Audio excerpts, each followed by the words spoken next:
up, you guys? It's Mary. And Emma. We invite you guys to like, subscribe, share, and comment down below, y'all, because today we are going to be talking about another episode of Evil Lives Here, you guys. And this story is a mess. This is season 12, episode 3.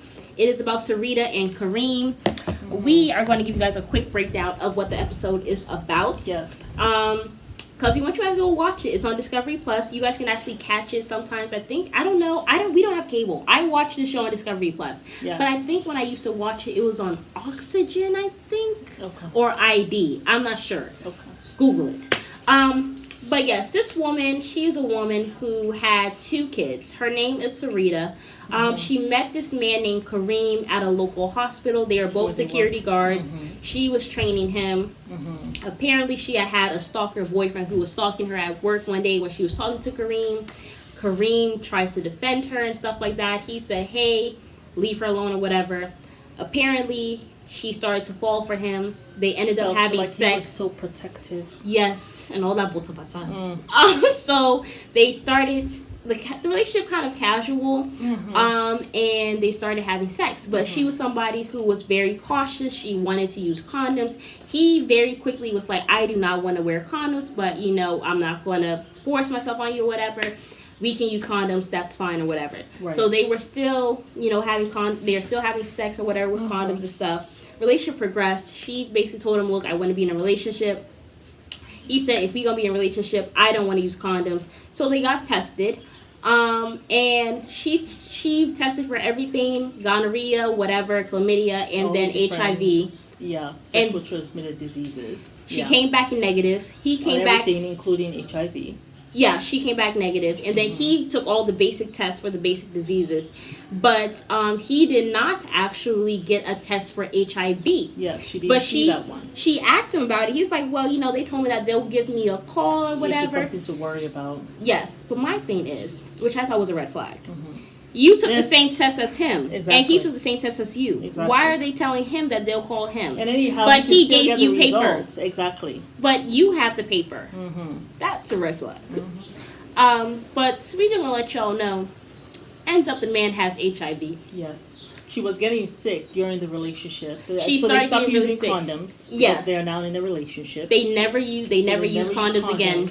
And she was starting to feel very sick. First, she thought it was cancer. Oh, hold on, wait. Before then, actually, a co-worker actually at their job, when they were together, whatever, at the hospital, had made a joke to him like, "Oh, how's your wife?"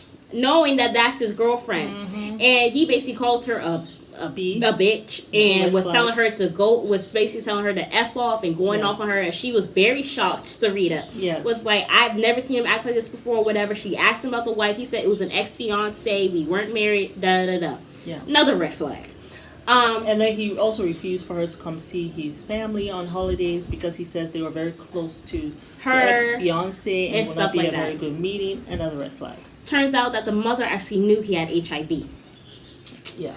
But then, so they finally found out that she had HIV. Well, because she was getting sick. Apparently, she was getting burning blotches on her skin. Yeah. She had a very high fever. She was losing weight. She was losing her hair. And, a lot of weakness and all of that.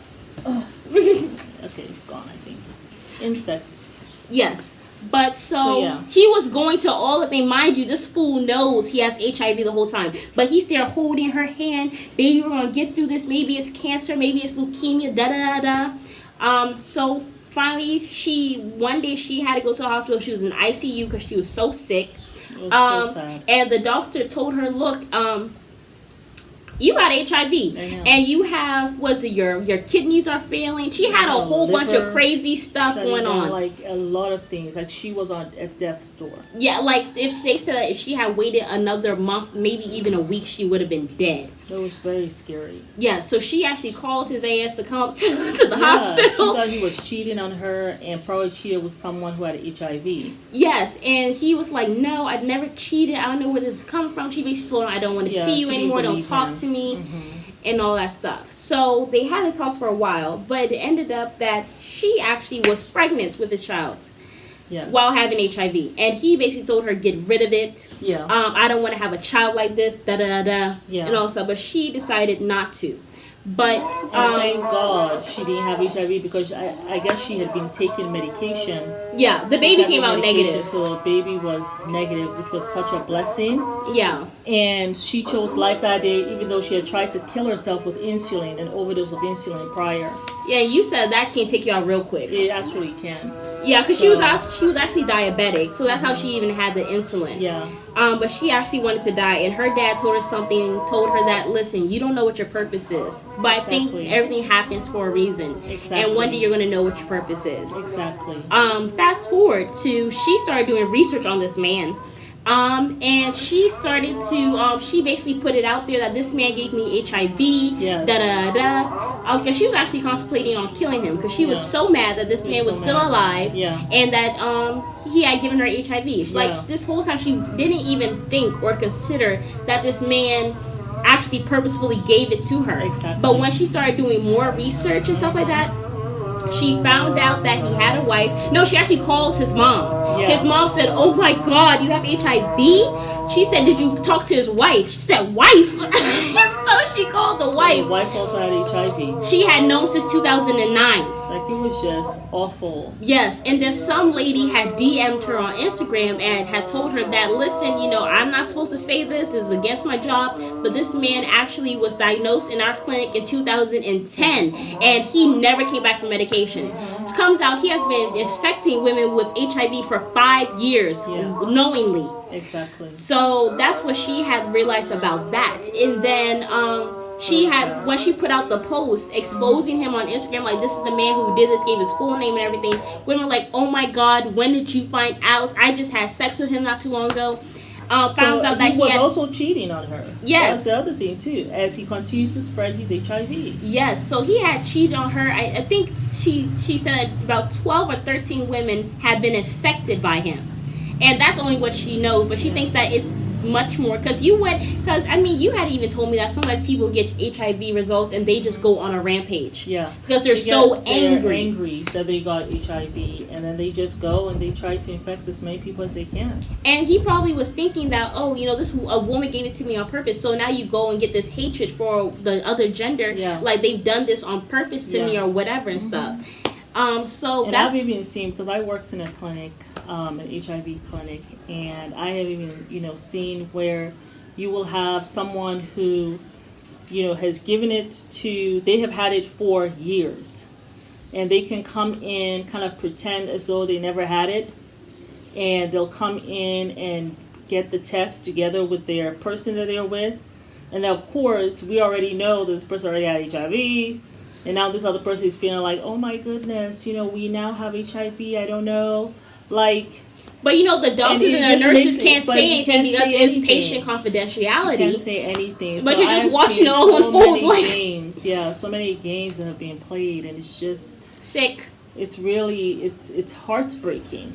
It's heartbreaking when you see that, and you're just like, man, So, at the end of the day, you have to look. I've even seen people who try to type up their results to show people, but if you don't have, like, every, like, health department or doctor's office, they have, like, their own letterhead.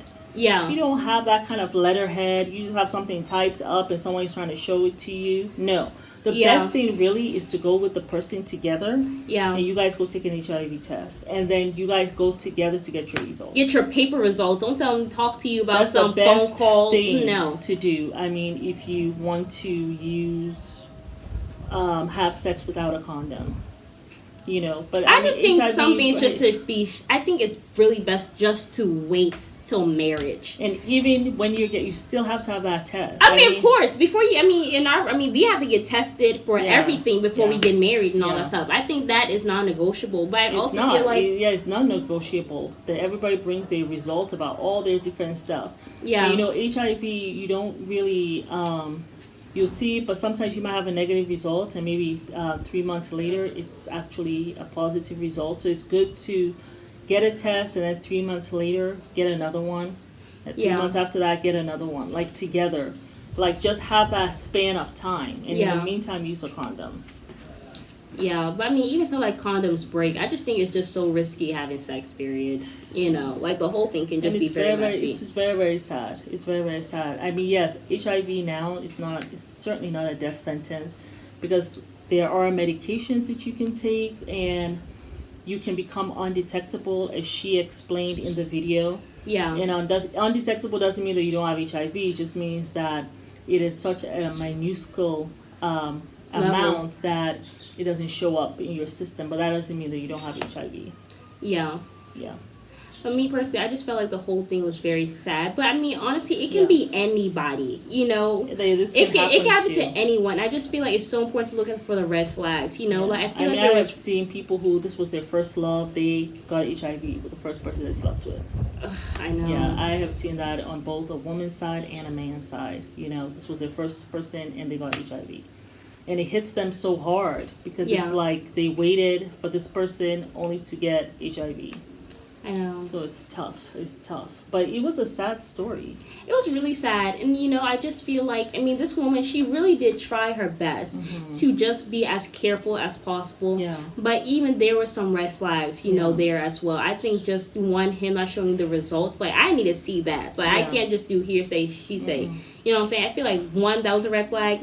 I feel like, two, the whole thing about the wife. This woman saying wife, I mean, she could be a hater, but also you should investigate that stuff. Exactly. You know what I'm saying? Then also, three, him not being able to, you're not allowed to go see the family. That's always also a red flag to me. It's always a red flag. And then also, you know, I feel like, I mean, I don't know if this is necessarily a red flag, but I just don't feel like maybe this should have happened.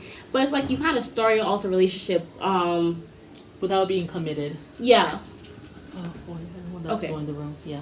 You kind of started off it kind of casual, and then you went to get into a relationship. I felt like maybe the fact that this man was so willing. I feel like another red flag was him wanting to have sex without a condom. Yes. I always feel like it's such a red flag. Like, you don't even know me. And you want to put your raw weenie in me. Yeah, you don't know my sexual history or anything like that. It says the man's reckless. Exactly. Really, that's what it says. That should have been, okay, don't see this man no more. Well, I honestly would just get up from the bed and be like, well, you know, actually, I have something to do. Somebody I will actually get up, go to the bathroom. Like, even if we're about to do something, he's like, well, no. I'm going to be like, well, let me go to the bathroom. And I'll be like, oh, my God, emergency. My mom fell down the steps, got to go. Yeah. Yeah. Like, I mean. So, yeah, because he's not, it just shows that, that bug. And they're actually. Someone give it to me. Okay. Hopefully it's gone now. Oh, give it to me. Back. No, okay. You have this bug. It's actually quite dangerous. It's this black and red bug. Say that bites you, it's actually poisonous. So yeah. Anyway. But yeah, I just feel like there were definitely some red flags or whatever. I mean, she really did try, but sometimes you have to be you have to really protect yourself when you're out there. The fact that all those 12 women, there was no one who wanted to testify. Oh yes. This trial. Yes. Just showed that, like she said, this was her purpose. Yeah. To actually put a stop to him. Yeah. In a sense. Because no one else would do it. Because no one else wanted to come forward. Yeah. And I can see why. You know, they go to work, probably they're in school. Yeah. They don't know how people will treat them. They don't want to be known as having and HIV. Sometimes people, because they're so ignorant about HIV. I mean, I worked in, you know, hospitals where sometimes even the nurses, even the doctors they didn't know enough of it because they haven't worked in that field of epidemiology, and they're just like, they were afraid of patients who had HIV, and because they knew that I worked in a clinic of HIV, so a lot of times when I came to work, and I was happy to have HIV patients. I was happy because I knew that I was going to treat them right with some dignity and not be afraid, because I know the precautions I need to take. Like I know they're not giving it to me through, you know, like you can only get it, they can only transmit it to you, one, if they're not undetectable, and also if by, you know, blood-borne pathogens. And, you know, I'm not going to get it if I touch them. Yeah. I'm not going to get it if I'm taking their vital signs. You know what I'm saying? Yeah. So, but yeah, there's a lot of stigma with it. It has eased up a lot, but it's still there. Yeah. It's still there, and it's actually also still in the medical field. You know, when I was there anyway. So, I am no longer in that field because I retired a while ago, years ago. Yeah. About how many years has it been? Has it been a 4 or decade 5 yet? years? No, it'll be like 5 years. Almost 5 years, yeah. Yeah. So, it was a sad story. It was really a sad story. Yeah, it was sad. But yeah, I mean... Was that the one you cried at? No. No, it was one yesterday. Fear Thy Neighbor. Yeah. Yeah. So, but happy that she's at least taking care of herself. Yes. Her child is doesn't have HIV. Yes. And she can go because she already had 2 kids before this baby. Yeah. And the fact that he was so evil. He even said that he was willing for this woman to die instead of revealing to her that I have HIV and I passed it to you. Yeah. He saw her dying, being unable to take care of her kids. She couldn't even was shower. Willing for her to go through that. I mean, what kind of sick, evil person is this? And the thing is, he knew what he was doing all along. Because one time they were in bed. Hatred for her. Yeah, one time they were actually in bed. We forgot to say this, but he actually told her that, you know, I want to leave an imprint on you that you will always have, even if we ever do break up. Yeah. And she was thinking, oh. Anytime a man tells you that, red motherfucking flag.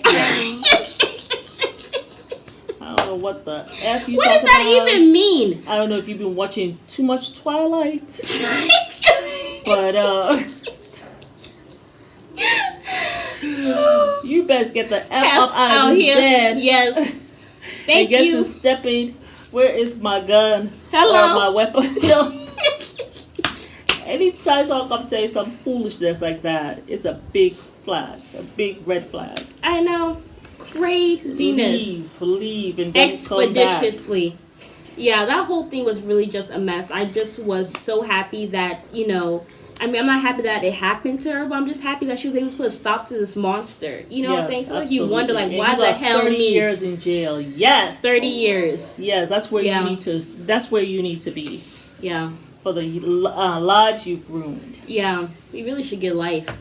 But the thing is, no women came forward. So, I mean, based off of just her statement alone, I'm glad he got 30. But I'm sure if the other women came, he would have been locked up for life. Yeah. Hopefully he dies in prison with his HIV. Yeah, because by the time he comes out, he'll be in his 60s. Well, my thing, hopefully he does die of AIDS or something. I'm just shocked, though, because I'm like, he never came for medication. The wife said she got it in 2009, so I think he got it before then. But my thing is, like, how was he not sick if he wasn't taking medication? He probably was just taking just enough to make him not feel bad. Yeah. But not enough for him to be undetectable because he wanted to continue to spread it. Crazy. Crazy as shit. Mm-hmm. But yeah, y'all, comment down below what y'all think. Yes, and, you know, just be safe out there. That's why we say abstinence here. Yeah. Or, you know, be safe, like use protection. Yeah. And stuff, you know? Well, we believe in celibacy, at least until you're married. Yeah. You know, sometimes when people, it's hard for them to wait or whatever, stuff like that. Yeah. But sometimes it's best. And just from experience, you know, from my own experience and what I have been through, you know, that's what I will advise young people. You know what I'm saying? I know the hormones are raging and all that stuff, but you know something, like women, they don't really even begin to reach their sexual peak until they're in their mid-30s. So, yeah, you know, I don't know what you're finding when you're trying to have sex early. Yeah. But yeah, anywho. But yeah, yo, it's Mary. And Amma. Anybody try to like, subscribe, share, and comment down below. Bye. Bye.